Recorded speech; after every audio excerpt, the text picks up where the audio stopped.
Elektrik avadanlıqları və müxtəlif məişət əşyaları satılan mağazalarda yanğın baş verib. Hadisə Bakı-Qazax avtomagistralının ətrafında Goranboy rayonunun Goran qəsəbəsində fəaliyyət göstərən satış mərkəzində baş verib.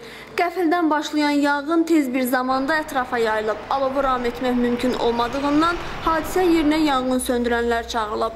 Goranboy, Naftalan və Kəlbəcər rayon yanğından mühafizə hissələrinin 5 avtomobili və canlı qüvvəsi yanğını söndürmək üçün səfərbər edilib.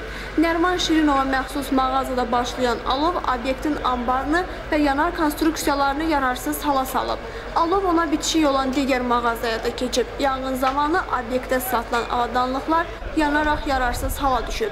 Yanğının baş vermə səbəbləri araşdırılır. Şalə Bayramlı, Şamxal Cəlloğlu, Səs-TV, Goranboy.